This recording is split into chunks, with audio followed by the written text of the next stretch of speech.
I do want to let you all know, too, that every presentation that you'll see over the next day and a half will be available on the Pinellas by Design website, and that's www.pinellasbydesign.org/2014 Symposium.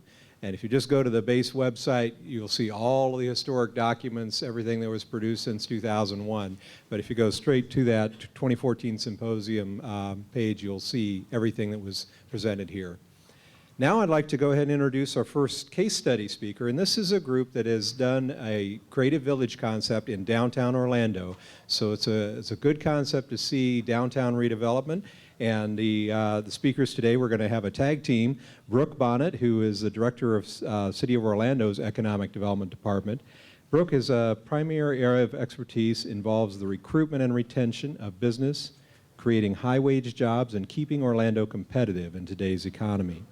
Brooke has been influential in negotiation of oversight of several multi-million-dollar economic development recruitment projects, including the Sanford Burnham Medical Research Institute, which paved the way for the development of Orlando's medical city, expected to bring $7.6 billion in economic activity and 30,000 jobs by the 10th year of the project. Brooke is a graduate of the University of Florida with a bachelor's degree in public administration and a master's degree in public affairs. Craig Ustler is president of the Ustler Development, Incorporated, which focuses on urban infill real estate and business development in downtown Orlando. He is the developer of several notable projects in Orlando, representing over $110 million in development activity. Ustler's educational background includes a BA in urban economics and a master's in real estate and urban analysis from the University of Florida. He's a noted speaker, guest lecturer, and researcher for various professional educational organizations, including the Congress for New Urbanism, International Downtown Association, and the Urban Land Institute. So I bring you Craig and Brooke. Thank you.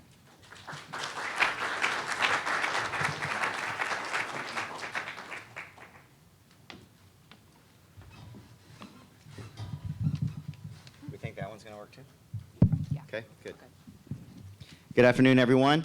What we're going to do is, Brooke and I do this presentation fairly often, which I guess is a good thing, but we've modified it and tailored it to the audience today to try to bring you sort of some best practices and ideas.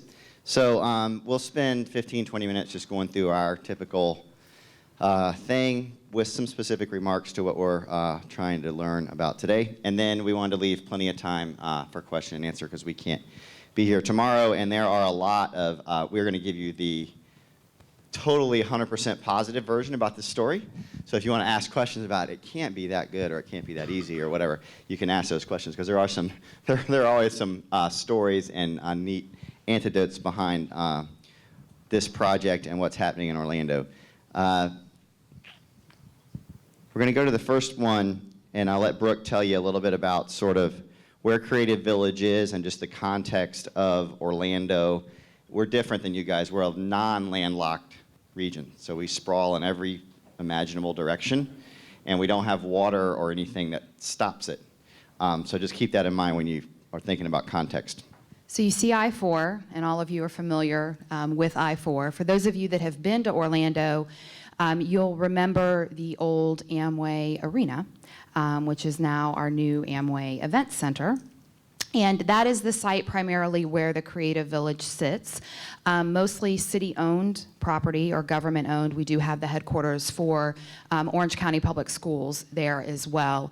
But that site is about 63 acres. And once we looked at that area, we knew that good things can happen there. It's adjacent to the heart of our downtown and presents a lot of really good opportunities for us.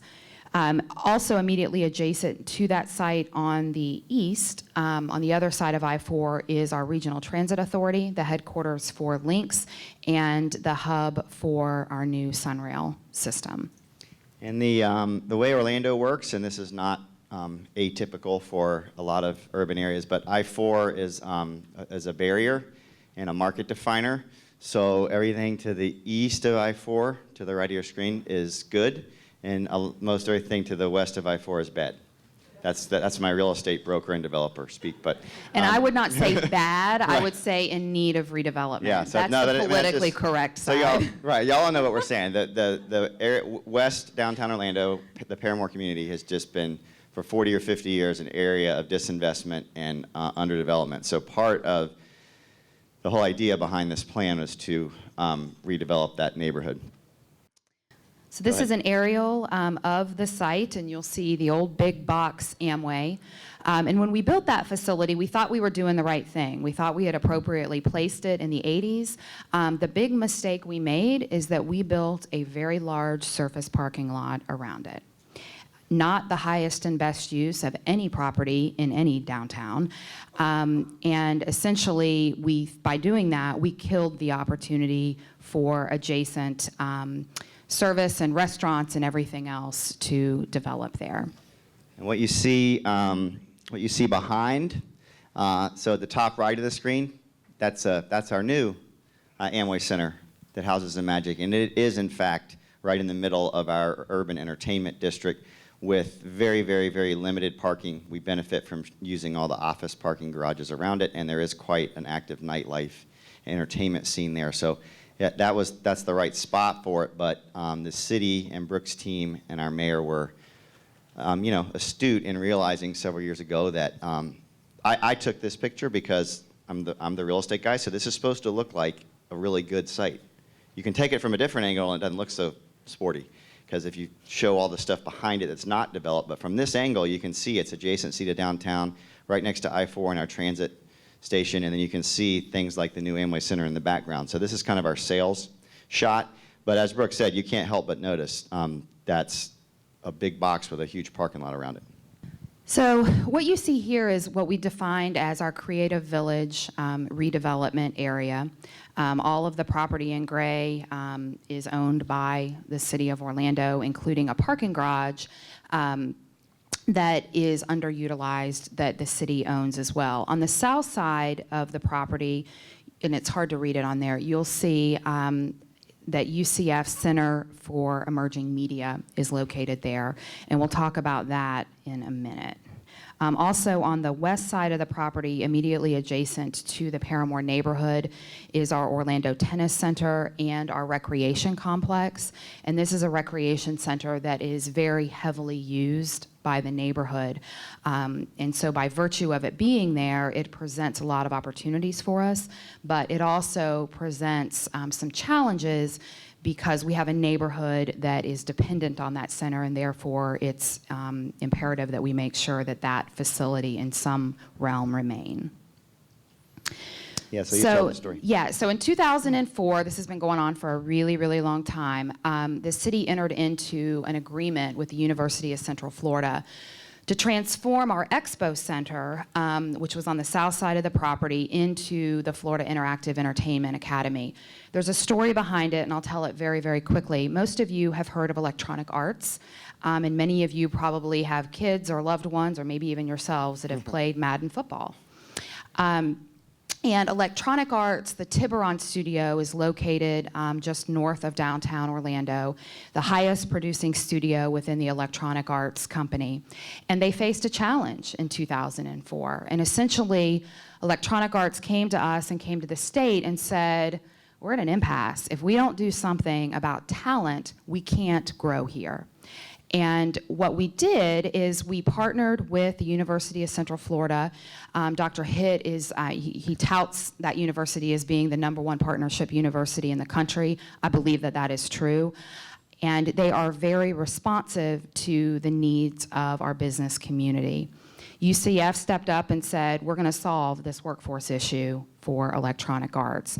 So through a partnership with UCF, Electronic Arts, the state, and the city, we transformed the Expo Center into the UCF Entertainment Interactive Academy, which is essentially a finishing school for game makers. The site I'll also touch on from just being in a responsive position, which I think any community needs to be, is that our Expo Center had actually formerly been our fairgrounds, what's it called? The livestock pavilion. Mm-hmm. And as the economy changed within Central Florida, that livestock pavilion became neighbors to a new Marriott or a new hotel. And that space was transformed into an expo hall, convention center to support the Marriott. Marriott left, and we had an opportunity to look at kind of what's next, and this opportunity to transform that space into an interactive entertainment academy presented itself. And so the nugget there that I would leave you with is that assets that you have, just because they're in a certain condition today or being used in a certain way today, does not mean that you can't transform them into something to be responsive to the new economy and where it is you want to head. Nobody would have ever guessed the place we kept pigs would turn into this.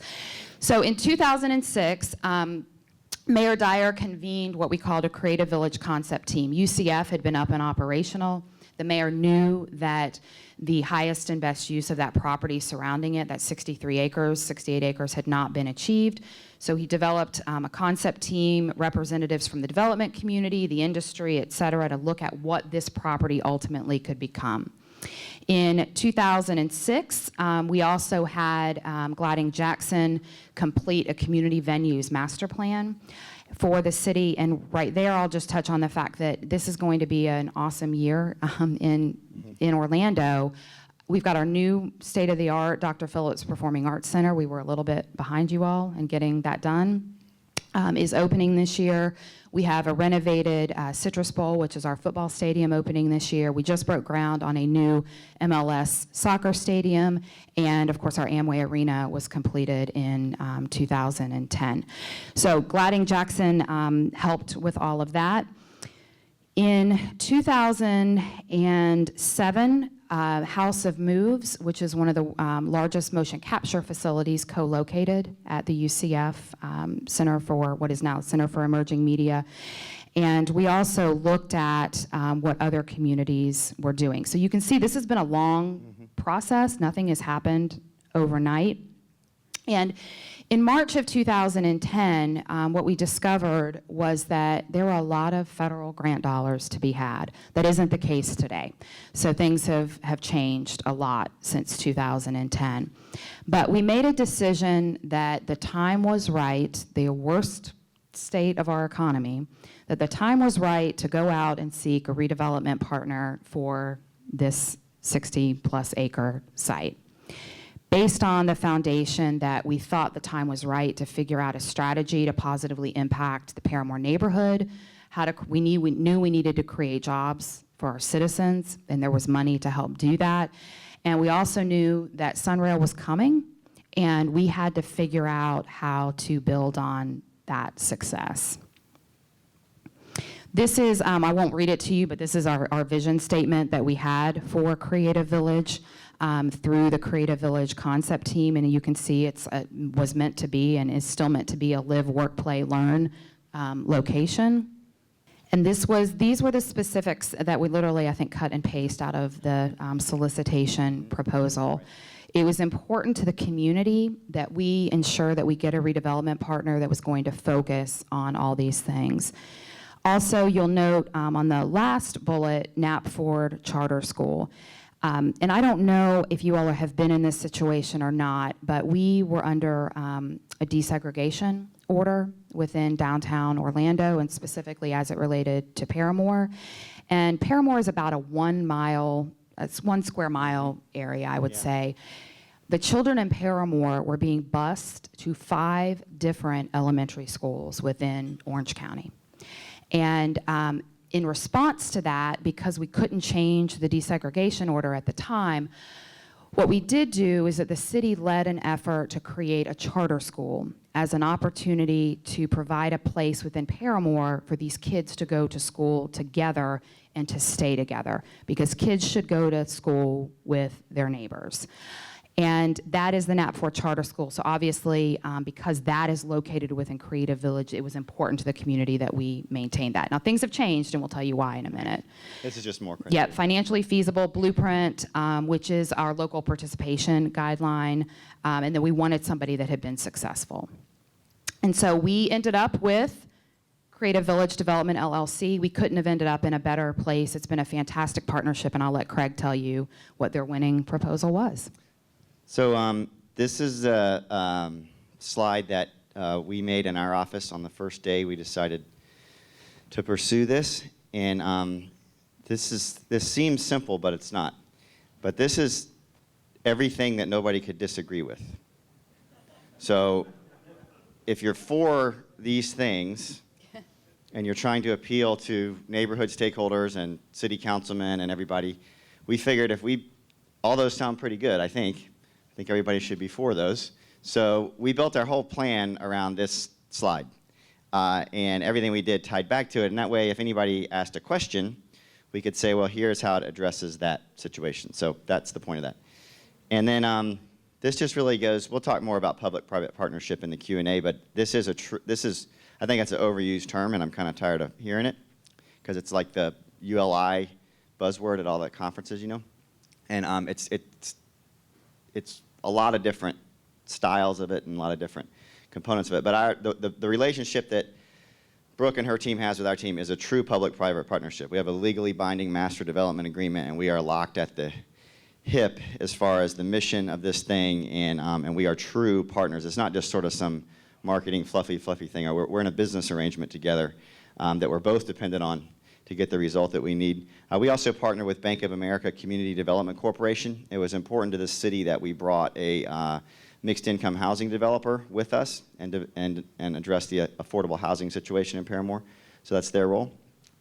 That's just an illustration of our team, Bank of America folks on the left who are not local but are expert in mixed income housing, and then our team on the right, which is entirely local. And then this is our plan. I say that like it just went poof, but it was it was a long, complicated process, and we planned for months and months and months, not only to come up with a real estate plan, but with a business plan and a pro forma that goes with the real estate plan. So there's actually a pro forma that attaches to all these lots that we all signed up to agree that works, and the CFO at the city and I are on the same page as far as the economics of the deal. So that's an interesting relationship in the sense that we weren't just sort of agreeing to an idea, but there's numbers and all behind it.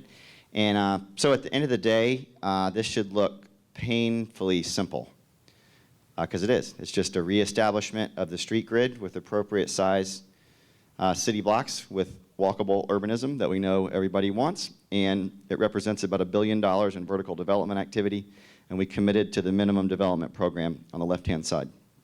And as Brooke mentioned, to the right there, far right of the slide is the Lynx station where Sunrail is, and our transit authority is based, and we also have bus rapid transit downtown, which isn't the greatest thing in the world, but it's better than not having anything. Let me just mention, I wanted to mention the financial piece of this because it has been a game changer for the city. When we built our new Amway Event Center, this land that the city owns has actually been leveraged for the bonds that we built that new event center with.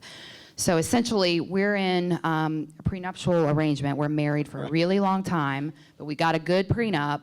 But basically, we have to get $90 million off this property to pay off the bonds associated with our new Amway Event Center.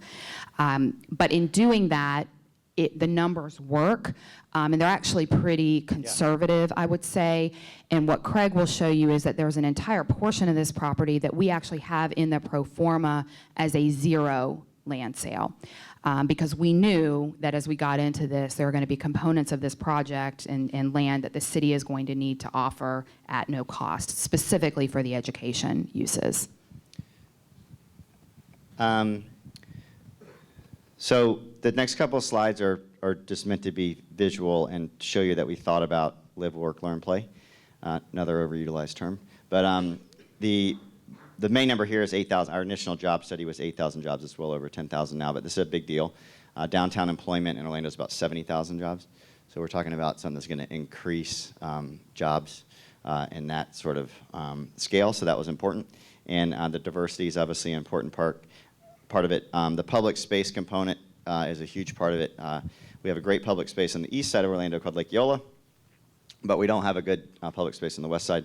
So that matters. Transitory development, as Brooke said, is another overused term.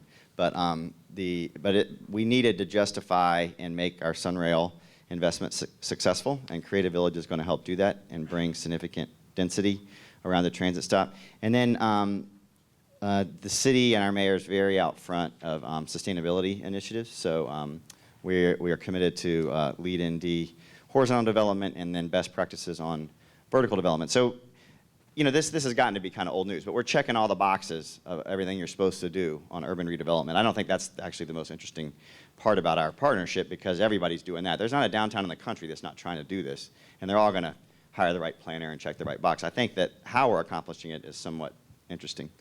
So we got selected. These legal agreements take a little bit of time.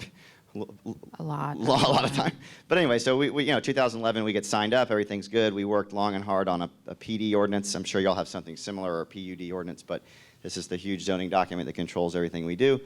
We demolished the old Amway and recycled all the concrete and the steel.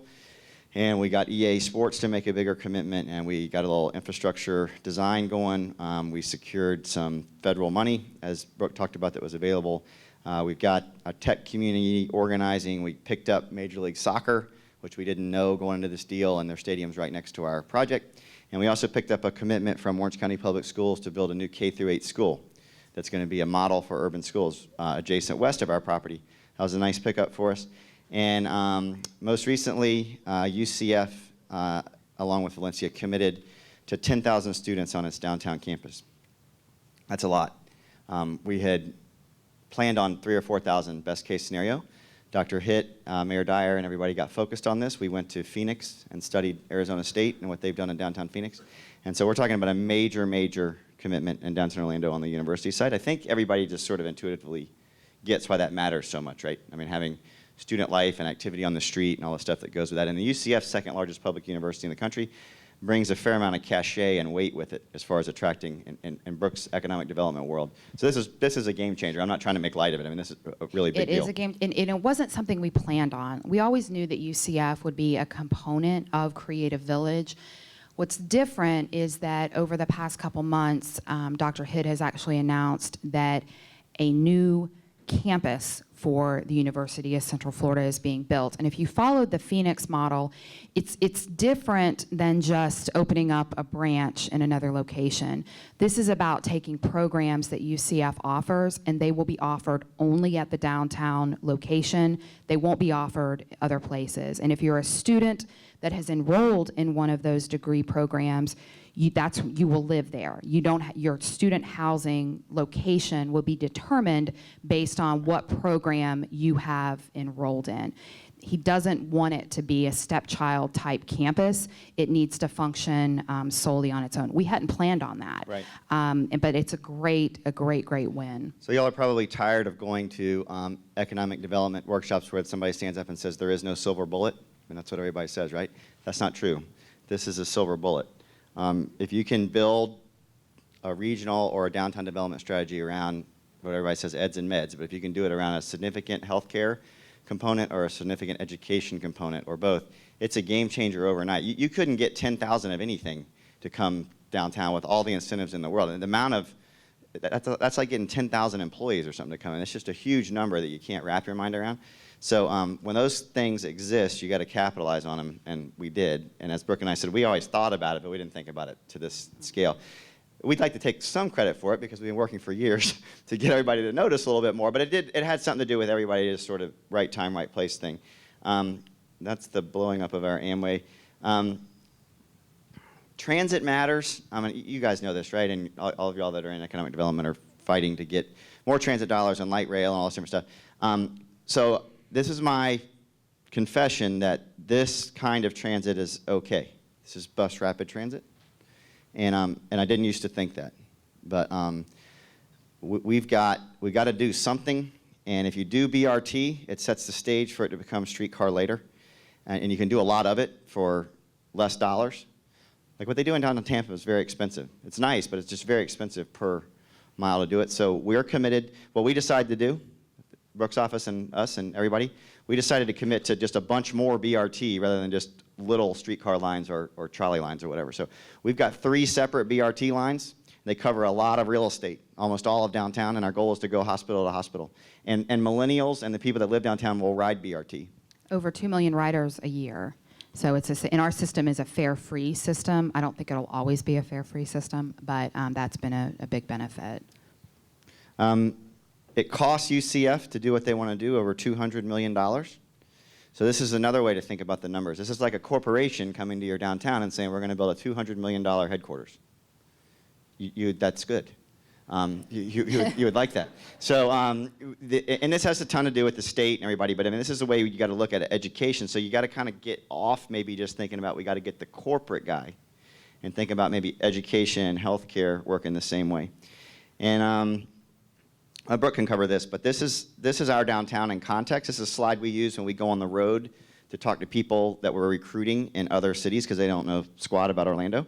And so Brooke can run through a few of these important ones, but there's a lot going on. You can read them, and I've covered a lot of them already, but I will tell you, I've been with the city of Orlando for about 16 years now, going on 17. I started when I was 5. But I've worked for 2 different mayors now, loved both. I loved mayorhood, and I love Mayor Dyer.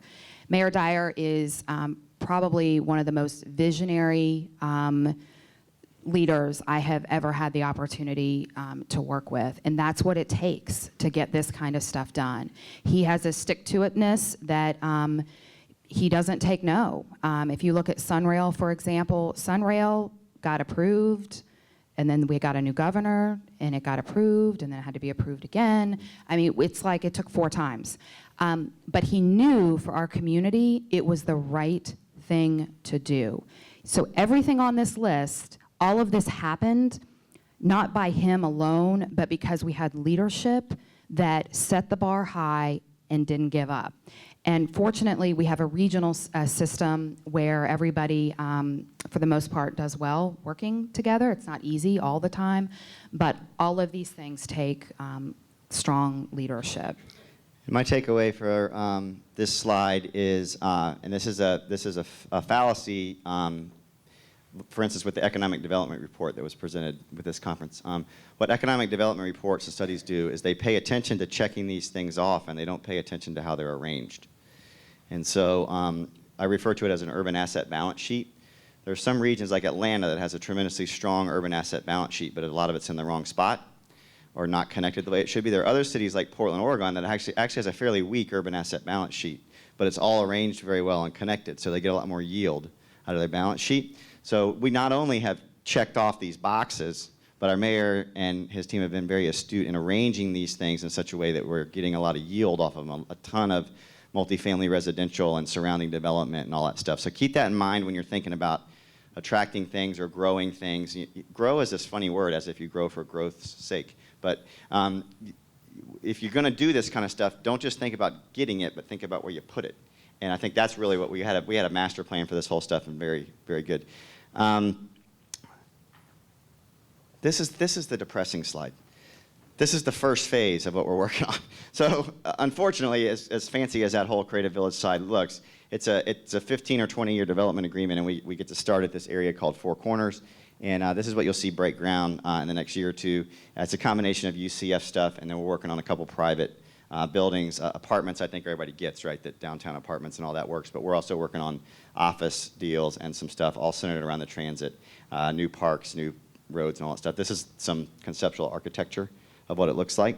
The building on the top you can afford, and the building on the bottom you can't.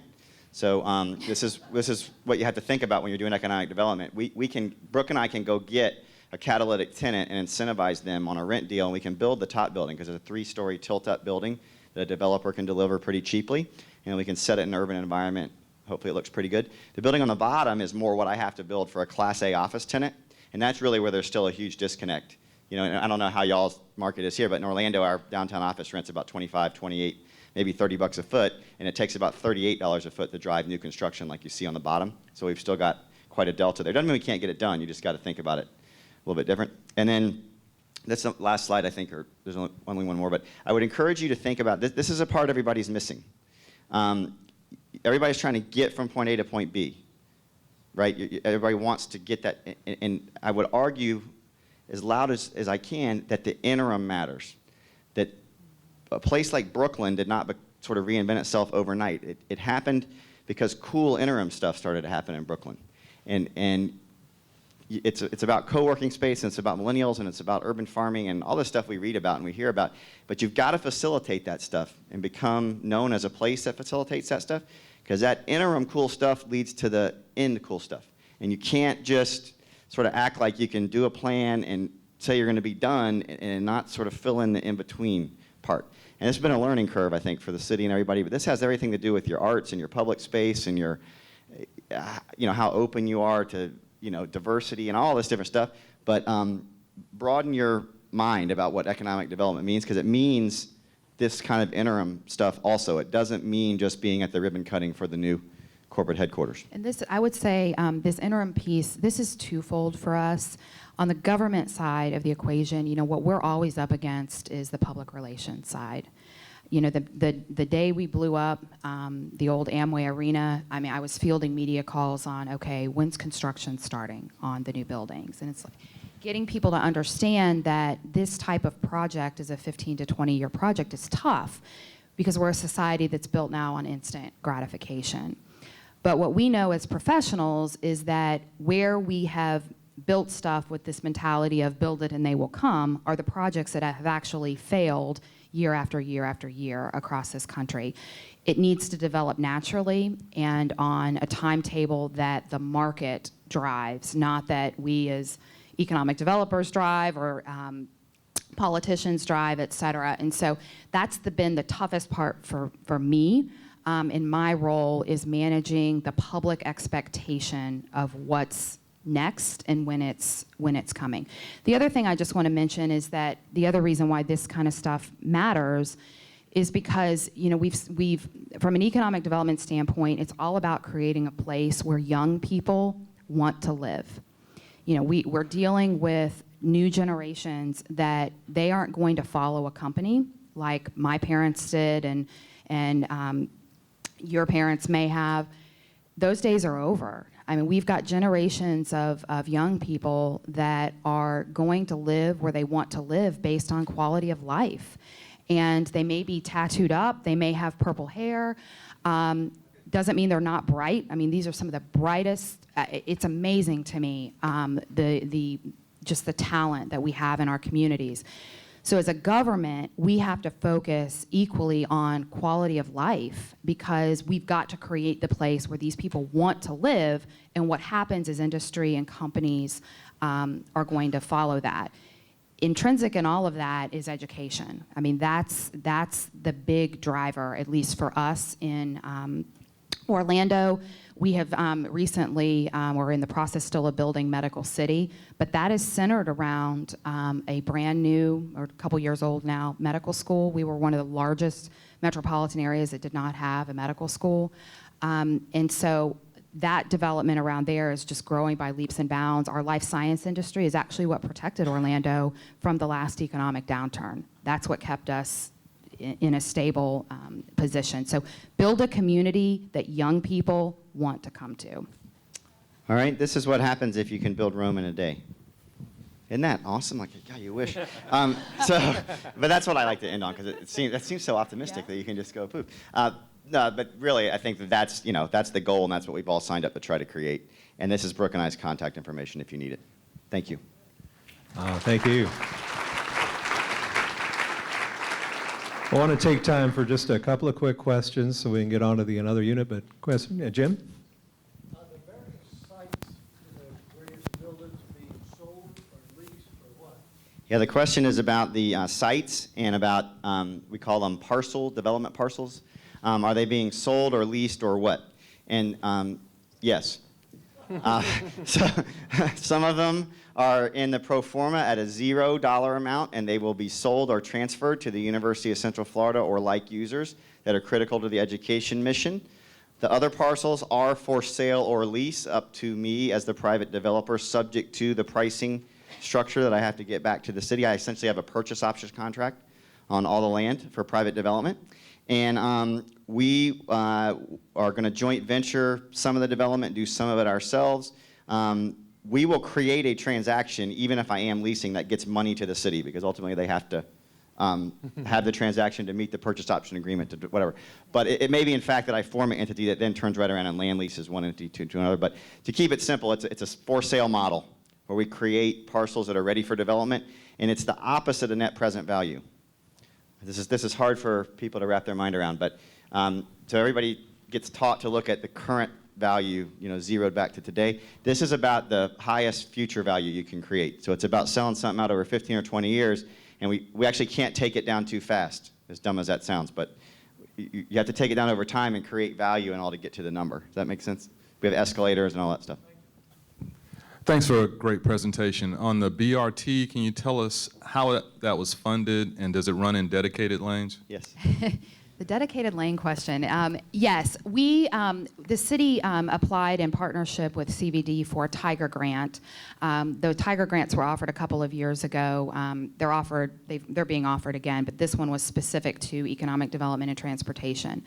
The way our funding system works for our BRT, the Tiger Grant will help pay for the infrastructure behind this new extension of our system.